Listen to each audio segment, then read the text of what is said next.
Zest IS, nurturing minds. यहाँ से हमारे हिस्ट्री के क्वेश्चंस शुरू होते हैं। मोस्टली अभी एंशिएंट एंड मिडाइवल हिस्ट्री के क्वेश्चंस है। In which of the following regions was Dhanyakataka was which flourished as a prominent Buddhist center under Mahasanghikas located। तो एज सच ये एग्जाम सिचुएशन में जब मैं फर्स्ट राउंड कर रही थी तब ये छोड़ने लायक क्वेश्चन लग रहा था। धान्यकटक का पता नहीं है कहाँ पर है, तो इसको मैंने थर्ड राउंड के लिए रखा था, जहाँ पे मुझे बहुत ज्यादा दिमाग लगाना पड़ेगा और जहाँ पे टाइम कंज्यूमिंग प्रोसेस होने वाला है। तो थर्ड राउंड में जाके थोड़ा सा दिमाग लगाया तो कहीं ना कहीं ऐसे भी क्वेश्चन में यूपीएससी हिंट दे रहा है आपको। यहाँ पे क्या बोल रहे हैं, महासंघिकाज।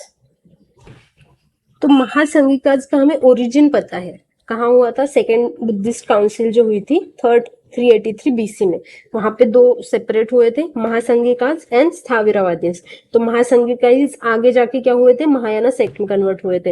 एंड इसका इसेंस क्या बनता है कि जहाँ पे भी आइडॉल्स बुद्धा के बने हैं वहां वो जो सेंटर्स है दोज बिलोंगिंग टू महासंघिकाज, ये हम इसेंस लगा सकते हैं। अजंता हो गया, एलोरा हो गया, कार्ला हो गया, कार्ला केव्स, यहाँ पे आपको बुद्धा आइडॉल्स दिख सकते हैं and those you can think of महासंघिकाज।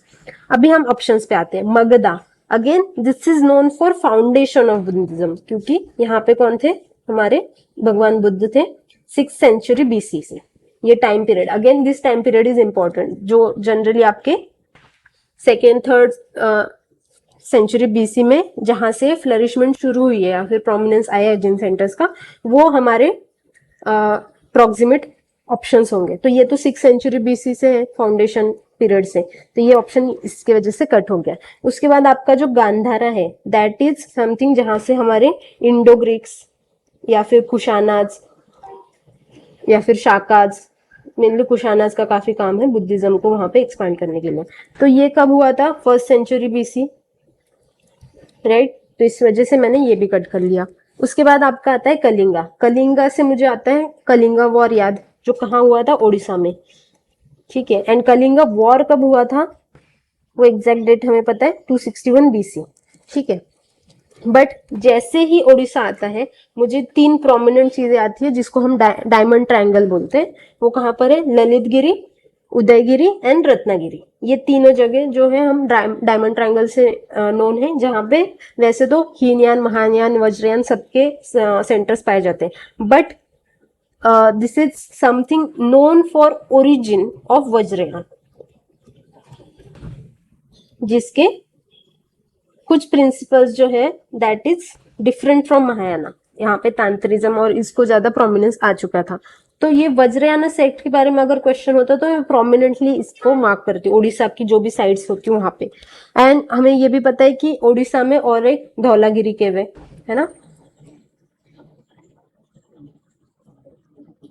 जो अशोका ने बिल्डअप किया था। एंड वहां पे कलिंगा एडिक्ट भी है, ठीक है। तो उसका टाइम पीरियड अगेन डिफर करता है यहाँ से 383 बीसी। अभी मेरा बचता है आंध्रा, ठीक है। तो यहाँ पे हमें पता है अमरावती स्तूपा सबसे फेमस साइट, ठीक है। एंड ये कब शुरू हुआ था, ये भी अशोका ने शुरू किया था फ्रॉम 3rd सेंचुरी बीसी। तो ये मुझे इसीलिए इन सारे ऑप्शन में से ये सबसे ज्यादा अप्रोक्सीमेट लगा। अगेन यहाँ पे रिस्क ली थी एंड टाइम पीरियड के हिसाब से गई थी मैं कि मगधा जो है वो शुरू से है, गांधारा 1st सेंचुरी बीसी में आता है, कलिंगा वॉर में 261 BC and also this is something मुझे लगा नहीं था कि ये महासंघिकाज या महायाना के लिए बिलोंग करना साइट है, उसके लिए पूछा जा सकता है। But Dhanyakataka again this is something South Indian नाम प्रोनाउंस जैसे लग रहा था, सो थोड़ी सी इंफॉर्मेशन भी देख लेते हैं। एंड धान्यकटका, इसका जो ओरिजिन या फिर जो दूसरा नाम है Dharanikota, it is in present day Andhra and this site is near Amaravati which was capital of later Satavahanas. जो सातवाहनास बाद में एस्टेब्लिश हुए थे साउथ इंडिया में, उन्होंने धान्यकटका को अपनी कैपिटल बनाया था। And you will also find inscription of Dhanyakataka name in Amaravati temple. तो ये थोड़ी बहुत इंफॉर्मेशन जो आपको काम में आ सकती है। सो ये थोड़ा सा भी अगर हिंट दिया है तो आप वहां पे अपना दिमाग दौड़ा सकते हो। जो भी एग्जिस्टिंग नॉलेज है, अगेन ये आपका स्टैटिक का पार्ट है, अगर ये अप्लाई कर सकते हो तो आपका आंसर आ सकता है। अगेन थोड़ी सी रिस्क हो सकती है, बिल्कुल मैं ये मना नहीं कर रही हूँ, ए एंड सी में कंफ्यूजन हो सकता है, बट थोड़ा सा लीप ऑफ फेथ के साथ हम जाते हैं तो ये आंसर आ सकता है। Next 42nd question, the concept of stupa is Buddhist in origin. ठीक है, इसको होल्ड ऑन पे रखते। स्तूपा वो generally A repository of relics. Again ये जैसे ही मॉडरेट टर्मिनोलॉजी यूज करते हैं एग्जामिनर्स की, इसको सही करो, यही बोल रहे हैं। ठीक है, तो हमें भी बताएं कि स्तूपा जो आपके 5 कैटेगरीज में डिवाइड होता है, रेलिक्स हो गया, कमेमोरेटिव हो गया, सिंबॉलिक हो गया, तो इन सब में this is repository of relics, ये तो पता ही है, and this is वोटिव and commemorative. तो ये भी एक टाइप है स्तूपा का, जो हमने 5 कैटेगरी जो एनसीईआरटी में दी है उसमें से ये एक टाइप होता है। तो ये दोनों स्टेटमेंट तो सही है। अभी रहा सवाल फर्स्ट स्टेटमेंट का।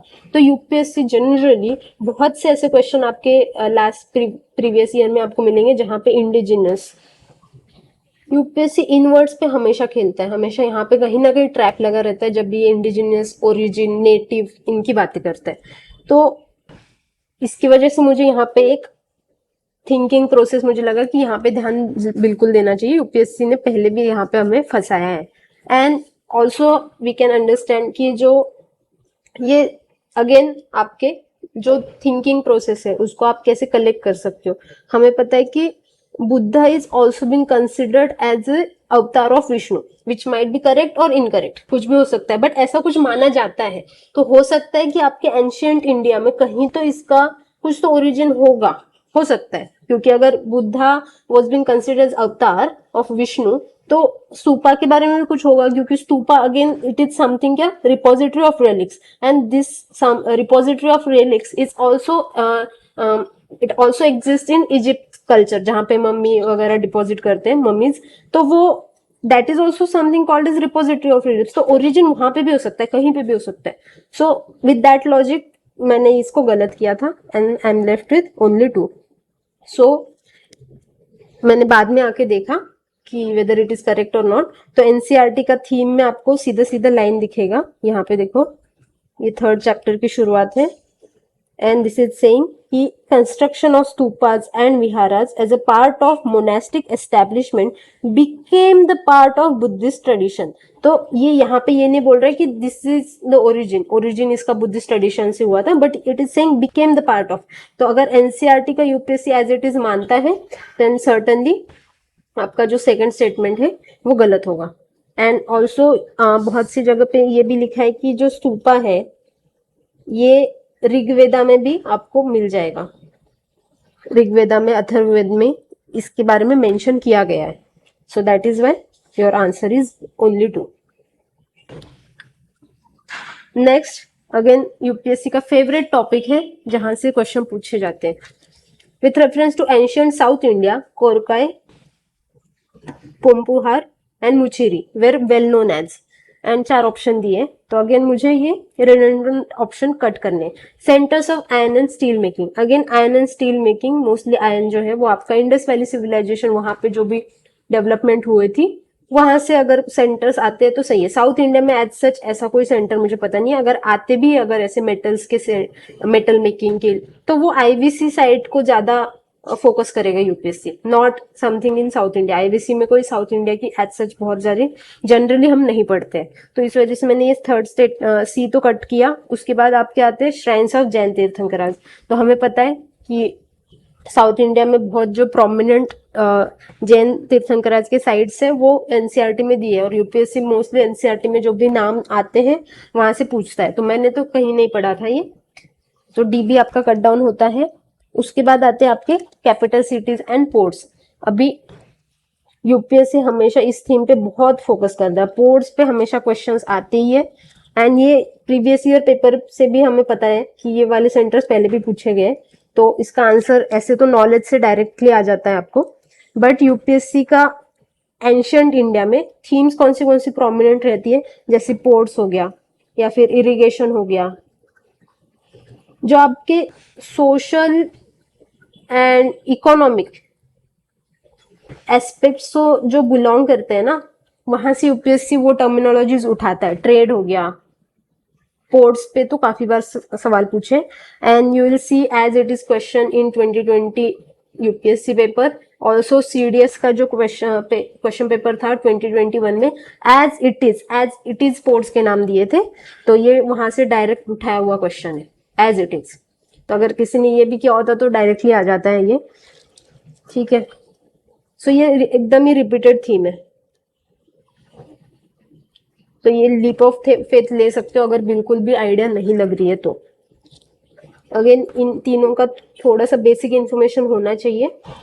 तो एनसीईआरटी में आपको ये सारे पोर्ट्स दिख जाएंगे, तो generally prefer to have a look over map.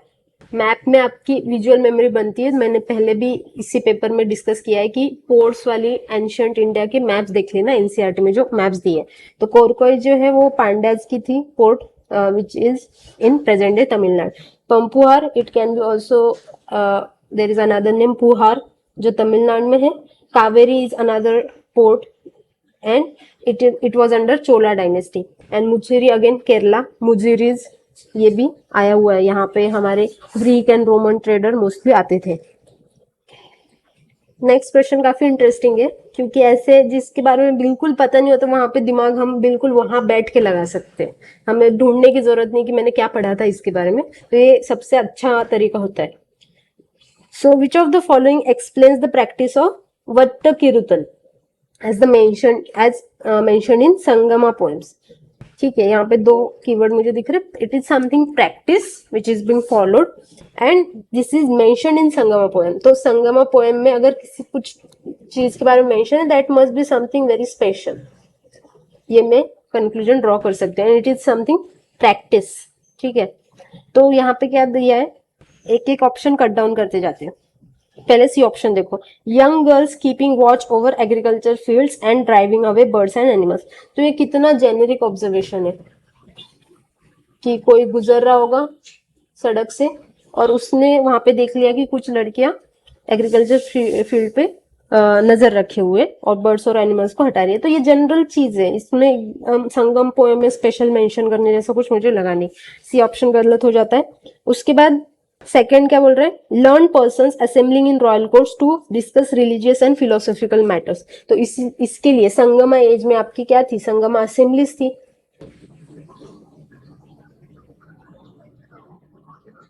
इसके लिए नई प्रैक्टिस क्यों, ये अलग से बताएंगे, राइट। तो इसी वजह से ये ऑप्शन मेरा कट डाउन होता है।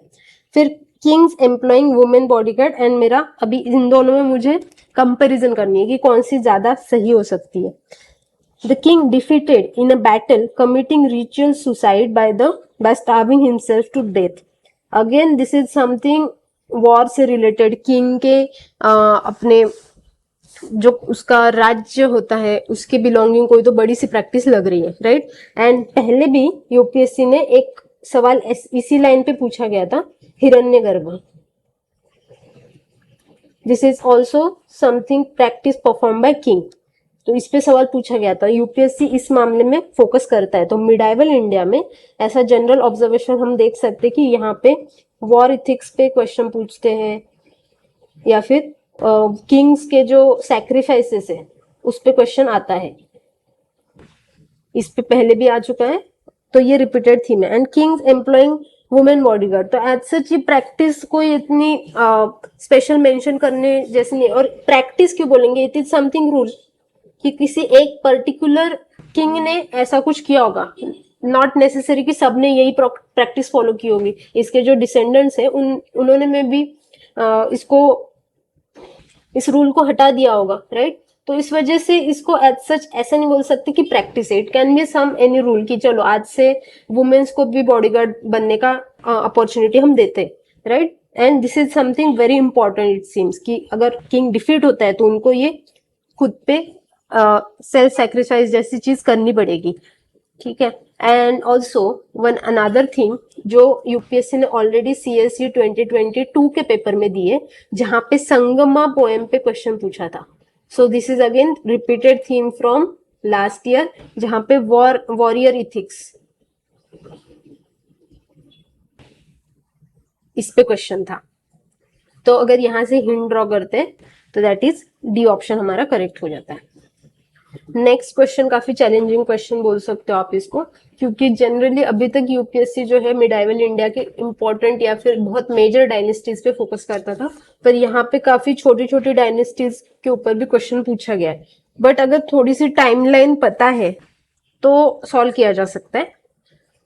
अगेन थोड़ी सी रिस्क लेनी पड़ेगी, क्योंकि ये वाली जो है या फिर ककाटियाज के बारे में थोड़ा बहुत मेंशन है, पर गढ़वाला इनके बारे में इतना ज्यादा हम पढ़ते नहीं है। But still you can try it. How many of the above dynasties established in their kingdoms in early 8th century AD? ठीक है, तो हमें यादवा तो बहुत पता है, ये काफी लेट शुरू हुई थी, क्योंकि ये कौन थी? Feudatories of Chalukyas. चालुक्याज ही लेट आए थे। अगेन उनका जो बाइफर्केशन हुआ था, तो ये कौन है? Feudatories of Chalukyas of Kalyani. And ये कब आए थे? ऑलमोस्ट आपके 12th to 14th century AD, काफी बाद आए थे। तो ये अर्ली 8th सेंचुरी के बारे में बात कर रहे हैं, तो ये तो मेरा कट गया। एंड सो यहाँ पे ऑल 4 तो नहीं है आंसर, तो वैसे भी मुझे 3 में ढूंढना है। ठीक है, उसके अलावा अभी होयसलास, अभी इनका तो हम आर्किटेक्चर में पढ़ते हैं, right? Hoysala again it was in news में था, क्योंकि इनके जो टेम्पल्स है that was been included in 42nd UNESCO world heritage sites. So prominent temples हमें पता है, बेलूर हो गया, हालीबीड हो गया, सोमनाथपुरम, ये जो कर्नाटका में है। इनके आर्किटेक्चर में हमने न्यूज में तो पढ़ा ही होगा। एंड वी नो कि ये जो टेम्पल्स है मोस्टली आपके 10th सेंचुरी एडी के बाद से एस्टेब्लिश हुए, ऑलमोस्ट 1100 उसके आगे। सो 10 to 14 सेंचुरी एडी इनका रूल चला था। सो ये भी आपका कट डाउन हो जाता है। आपके बचते हैं 2 ऑप्शन, ऑप्शन 2 and 3। अभी यहाँ पे क्वेश्चन है,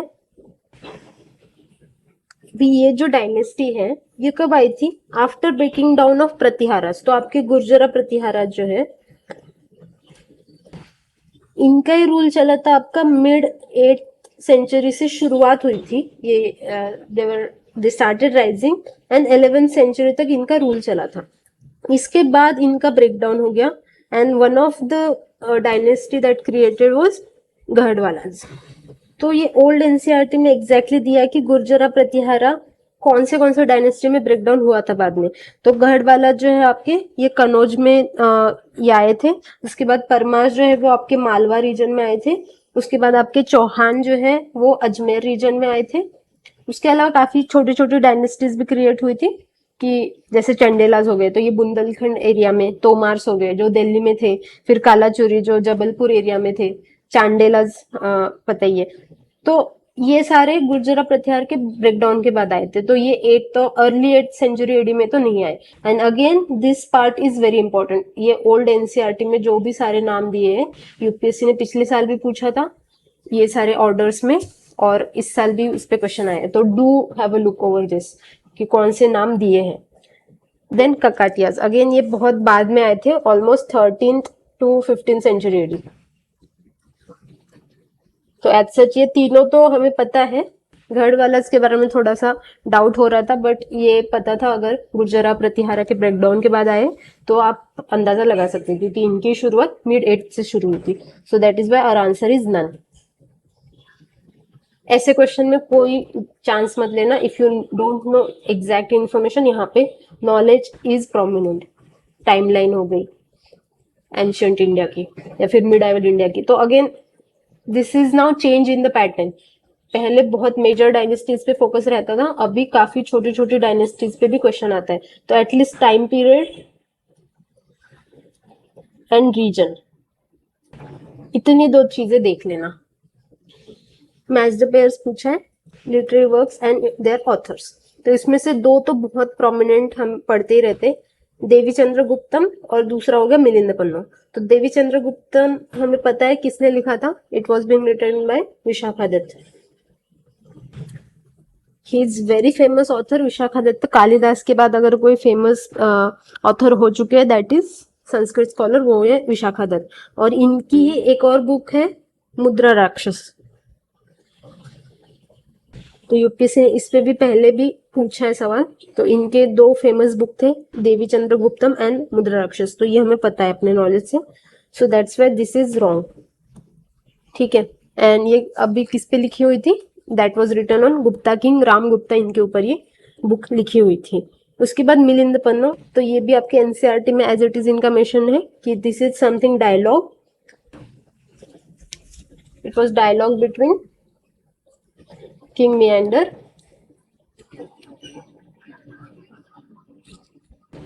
and Buddhist monk who Nagasen. So again you might get confused कि नागार्जुन या नागसेन, तो यूपीएससी ने नागार्जुन पे भी पहले भी सवाल पूछा गया है। किसके लिए पूछा था? महायाना स्कूल, आपका माध्यमा स्कूल है, उनके फाउंडर।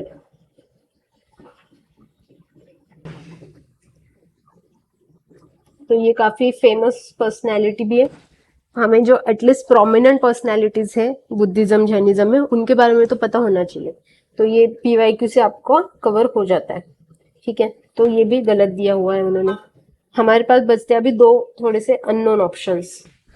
तो जनरली 4 में से 2 ऐसा हो सकता है कि 4 में से 2 स्वैप किए हो और 2 सही दिए हो, तो उस हिसाब से 2 ओनली 2 भी मार्क कर सकते हो। बट अगेन अगर रिस्क नहीं लेनी है तो इसको छोड़ भी सकते हो। बट अगले पेपर के लिए 2024 के लिए इनके प्रोमिनेंट लिटरेरी वर्क्स तो देख ही लेना। तो ये हमेरा महाकाव्य जो है वो इन्हीं का है, Nyayachandra Surya, so this is rightly matched. And Nitya Vakyamrita, ये जो है सोमदेव सूरी के, तो इनके भी काफी सारी चीजें लिटरेरी वर्क्स फेमस है, जैसे मंडल षडगुण्य या फिर 4 उपाय, ये इनके देख लेना, ठीक है, क्योंकि रिपीट हो सकता है। Again this is very repeated question.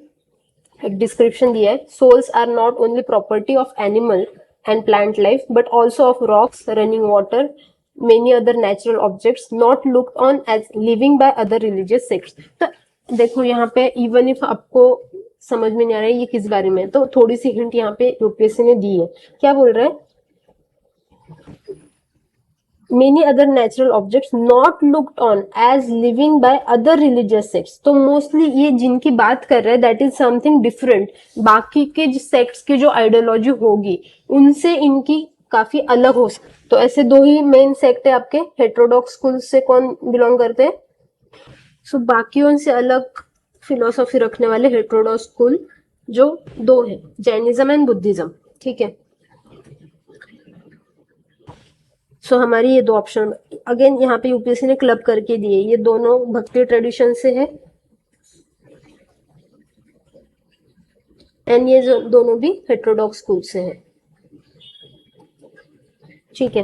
तो इन दोनों में से ऑप्शन होगा। अभी हमें ये पता है कि जैनिज्म में ये होता है कि वो लोग प्याज लहसुन कुछ भी नहीं खाते। क्यों? क्योंकि अहिंसा इज परमो धर्म, यही उनका फिलॉसफी है। तो ये अगर इतने छोटे प्याज के अंदर लहसुन के अंदर के जो माइक्रो ऑर्गेनिज्म है उनकी बचाने की भी बात कर रहे हैं, मतलब वो सभी को क्या मानते हैं? सोल्स। ये सिर्फ एनिमल प्लांट लाइफ में भी नहीं है, कहीं और सब जहां पे है, it is like a spirit that is everywhere. And even हमें जनरल ऑब्जर्वेशन से भी पता है कि जैन मुनि जो है when they walk they sweep the path also, कि कहीं कहीं कंकर वंकर या फिर कहीं पे भी छोटे बहुत एनिमल्स जो है माइक्रो ऑर्गेनिज्म से वो आके उनके साथ कोई हिंसा ना हो जाए। तो इन सब मामले में जैनिज्म इज वेरी प्रोमिनेंट, कि जो सबकी जीव दया के बारे में बात करता है, हिंसा की बात करता है। So D is the answer. Again this was as it is been asked आपके 2013 पेपर में, जहां पे देखो ये बोला था every object even the smallest particle has soul. अगर किसी ने ये क्वेश्चन किया हुआ है तो बॉस उसको 5 सेकेंड भी लगने नहीं है ये वाला क्वेश्चन सॉल्व करने के लिए, सीधा सीधा एज इट इज आंसर आ जाएगा, ठीक है।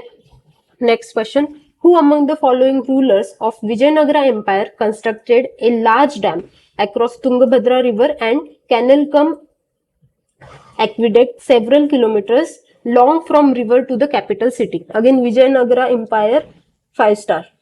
This is the most important and prominent repeated themes. हर साल विजयनगरा पे आप क्वेश्चन एक्सपेक्ट करते हो, जस्ट लाइक जैनिज्म बुद्धिज्म पे हर साल अल्टरनेटली क्वेश्चन पूछते हैं, कभी जैनिज्म कभी बुद्धिज्म। अभी इस वाले पेपर में तो दोनों पे बहुत से सवाल आपने देखे ही है।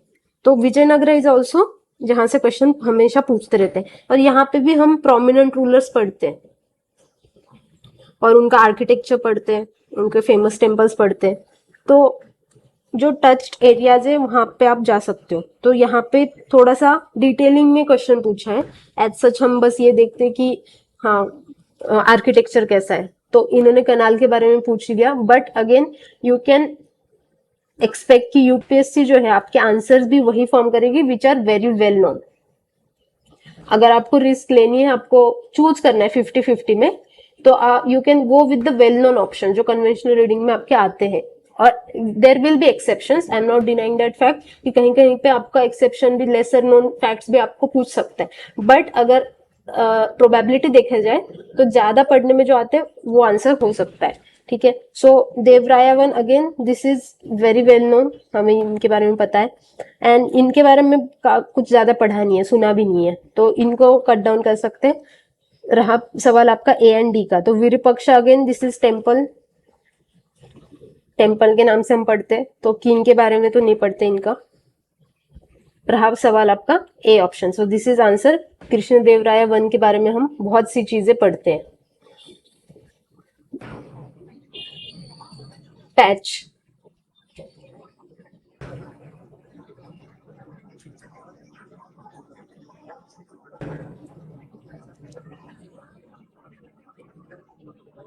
तो विरूपक्षा वन जो थे वो आपके फाउंडर्स के डेथ होने के बाद आए थे।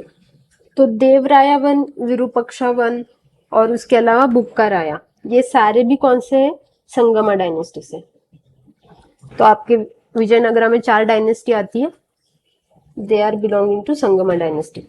ठीक है, ये इंफॉर्मेशन अगेन इनका डिटेल में पढ़ लेना कि अगर इनका काम है, जैसे विरूपक्षा देवराया वन का जो है, इनका मोस्टली इरिगेशन से रिलेटेड जो भी काम है वो बहुत ज्यादा फेमस है। ठीक है, और यहाँ पे वही पूछा था कि लार्ज डैम किसने बनाया था, दैट इज देवराया वन। बट यूपीएससी के पॉइंट ऑफ व्यू से जैसे विरूपक्षा टेम्पल पूछा गया था, तो again it was being founded by देवराया टू। एंड मोस्ट प्रोमिनेंट हमारे जो फेमस रूल है कृष्णदेवराया वन, तो वो भी तुलुवा डायनेस्टी से बिलोंग करते हैं। तो कौन सी डायनेस्टी से, कौन सी इंपॉर्टेंट रूलर से, एंड एक बार हायरार्की जरूर देख लेना। ठीक है, दिस इज अगेन एनसीईआरटी से एज इट इज, सॉरी आपके पैच। 49th क्वेश्चन, सो ये आपका डायरेक्ट क्वेश्चन है। Which of the following rulers of medieval Gujarat surrendered due to Portuguese. तो अगर थोड़ी सी बहुत स्टोरी भी पता है पोर्तुगीज एडवेंट की इंडिया में, और जब स्पेशली जब ब्रिटिशर्स आए थे, तो पोर्तुगीज वर्सेस ब्रिटिशर्स की बैटल हुई थी, उस टाइम का थोड़ा सा स्टोरी पता है तो ये पॉसिबल है। और अगर ऑप्शन देखेंगे तो 3 ऑप्शन में शाह शाह शाह लिखा है, तो सर्टेनली बी ऑप्शन तो नहीं होगा। ये तीनों भी हमें कंफ्यूज करने के लिए रखे। अभी सवाल आता है अहमद शाह, अहमद शाह से मुझे याद आ रहा है अहमद शाह अब्दाली, मैंने ये कट डाउन कर लिया। बाकी मेरे बचते बहादुर शाह एंड मोहम्मद शाह, यहाँ पे कंफ्यूजन हो सकता है, थोड़ा नाम से कंफ्यूजन हो सकता है इन दोनों में, क्योंकि दोनों भी एज सच आपके मुगल इरा की जो लीडर्स हैं उनमें हम इनका नाम पढ़ते हैं, दोनों का भी। बट गुजरात के लिए जैसे हमें पता है कि, तो हमें स्टोरी पता है कि शुरू में मुगल डायनेस्टी की शुरुआत हुई थी बाबर से, बाबर के बाद आया था हुमायूं। हुमायूं ने 2 जगह अपने एक्सपीडिशन शुरू किए थे। एक तो वो चला गया ईस्ट साइड में, जहाँ पे बिहार रीजन में आपके फाइट चल रही थी आपकी शेरशाह सूरी के साथ, और इनका एक और एक्सपीडिशन आया था गुजरात में। अभी यहाँ पे रूल कर रहे हैं आपके बहादुर शाह। ठीक है, तो इनका पहले मानना क्या था कि हम पोर्तुगीज को हटा देंगे, पहले तो इन्होंने ये माना था। बट जैसे इनको लगा कि हुमायूं का खतरा आ रहा है, then he took a help from Portuguese. यहाँ पे उनको कुछ आइलैंड जो है, कुछ जगह यहाँ की, जो उनको बोला था कि अगर मेरी जीत हो जाती है और आप हमारी हेल्प कर देते हैं तो आई गिव यू दिस। तो ये इन्होंने प्रॉमिस किया था पोर्तुगीज को कि अगर हम बैटल जीतते हैं तो आपको बदले में ये कुछ जगह टेरिटरीज दी जाएंगी। बैटल होती है और यहाँ पे बहादुर शाह जीत जाता है, हुमायूं को वापस जाना पड़ता है। एंड इस वादे से बहादुर शाह मुखर जाते हैं, और जैसे मुखर जाते तो पोर्तुगीज तिलमिला उठते। एंड उसके बारे में निगोशिएशन करने वो अपने कोई बोट पे दोनों को बुलाते हैं। बहादुर शाह से निगोशिएशन चलता है पोर्तुगीज के बोट पे, और उसी निगोशिएशन के दौरान बहादुर शाह को मार दिया जाता है। ठीक है, तो इसीलिए ये स्टोरी है। सो 49 का आंसर सी है। तो एज इट इज आपके स्पेक्ट्रम में ये मिल जाएगा आपको। तो आपका ये जो है ट्रीटी पहले ही साइन हो चुकी होती है, जिसमें ये सरेंडर कर दिया जाता है पोर्तुगीज को, और उसके बाद फिर से दोनों में अनबन होती है एंड वो बोट वाला सीन हो जाता है। Fifth question again very very very repeated and prominent theme, तो कुछ भी ऐसा एब्स्ट्रैक्ट या फिर अननोन नहीं पूछा है यहाँ पे यूपीएससी ने. By which of the following acts was governor general of Bengal designated as governor general of India. तो इसका आंसर हम सभी को पता है क्या है. Answer is D, charter act of 1833, जहां पे गवर्नर जनरल ऑफ इंडिया पहली बार आए थे. एंड ये कौन थे? Lord William Bentinck. तो सारे फर्स्ट वाली चीजें तो आपको याद रखनी है. गवर्नर जनरल ऑफ बंगाल पहले कौन थे? क्योंकि फर्स्ट जो एक्ट हुआ था वहां पे गवर्नर ऑफ बंगाल को डेजिग्नेट किया था गवर्नर जनरल ऑफ बंगाल. ये कौन थे? Warren Hasting.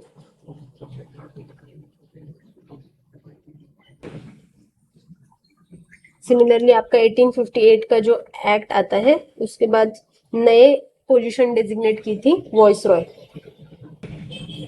एंड फर्स्ट कौन थे? Lord Canning. इसी एक्ट में आपके सेक्रेटरी ऑफ स्टेट की भी अपॉइंट हुई थी, उसके साथ साथ 15 मेंबर काउंसिल भी बनी थी. तो ये प्रोविजंस जो आपके ऑलमोस्ट 1773 से आपके 1947 तक के जो एक्ट है एज इट इज प्रोविजन पूछे जाते हैं. यूपीएससी ने हर साल ये हर एक एक्ट पे पूछा है सवाल, तो इसको जरूर पढ़ लेना. इसी के साथ आप 50 कंप्लीट कर लेते. In the next video we will continue from question number 51. Thank you all. And आपको अगर अगले वीडियो का नोटिफिकेशन चाहिए तो you can subscribe to the channel and we will meet in the next video. Happy learning. Zest IAS, nurturing minds.